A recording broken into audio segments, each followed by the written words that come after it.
Hi అండి, అందరికీ నమస్కారం. Welcome to our channel. సమ్మర్లో మనకి బాగా ఉపయోగపడేది సగ్గుబియ్యం అండి. చలవ చేస్తుంది కదా. అలాంటి సగ్గుబియ్యంతో కిచిడి ఎలా తయారు చేయాలో చూద్దాం. ఈ సగ్గుబియ్యం కిచిడి మనం ఉపవాసాలప్పుడు కూడా చేసుకోవచ్చండి. శివరాత్రి ఉపవాసం రోజు టిఫిన్ చేసుకుని తినేవాళ్ళు ఈ కిచిడి చేసుకుని తింటే చాలా బాగుంటుంది. ఇప్పుడు ఈ కిచిడి ఎలా తయారు చేయాలో చూద్దాం. దీనికి కావలసిన పదార్థాలు: సగ్గుబియ్యం, మజ్జిగ, పచ్చిమిరపకాయలు, కొత్తిమీర, బంగాళదుంపలు, వేయించిన పల్లీలు. ఇప్పుడు మనం ముందుగా సగ్గుబియ్యాన్ని తీసుకుని మజ్జిగలో నానబెట్టుకోవాలండి.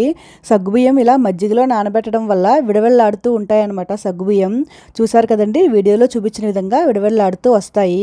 ఇప్పుడు దాంట్లో మనం రుచికి సరిపడినంత ఉప్పు వేసుకుని కలిపి పక్కన ఉంచుకోవాలండి.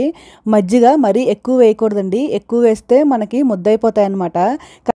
ఇప్పుడు మనం ఒక బాండీ పెట్టుకొని దాంట్లో ఆయిల్ వేసుకుని దాంట్లో జీలకర్ర వేసుకోవాలండి. జీలకర్ర కాస్త వేగిన తర్వాత సన్నగా తరిగి పెట్టుకున్న పచ్చిమిరపకాయ ముక్కలను కూడా వేసుకోవాలి. ఈ పచ్చిమిరపకాయ ముక్కలు కూడా కాస్త వేగిన తర్వాత మనం ఉడకపెట్టి చిన్న చిన్న ముక్కలుగా చేసి పక్కన పెట్టుకున్న బంగాళదుంప ముక్కలను కూడా ఇప్పుడు ఇందులో వేసేసుకోవాలి. ఇప్పుడు ఈ బంగాళదుంపలన్నీ కూడా ఇప్పుడు ఈ పోపులో వేగాలి. ఇప్పుడు మనం నానబెట్టుకున్న సగ్గుబియ్యాన్ని మొత్తం ఇందులో వేసేసుకోవాలండి. మొత్తం అంతా బాగా కలిసేలా కలుపుకుని ఇప్పుడు మనం వేయించి పక్కన పెట్టుకున్న పల్లీలని మిక్సీలో వేసుకుని ఒకసారి తిప్పుకోవాలండి. మరి పౌడర్లా చేసేసుకోకూడదు. ఇప్పుడు దాన్ని కూడా తీసుకొచ్చి ఇందులో వేసేసి బాగా కలుపుకోవాలి. ఇప్పుడు ఒక 2 మినిట్స్ దీన్ని మూత పెట్టుకుని ఉడికించుకోవాలి. తర్వాత స్టవ్ ఆఫ్ చేసేసుకోవాలండి.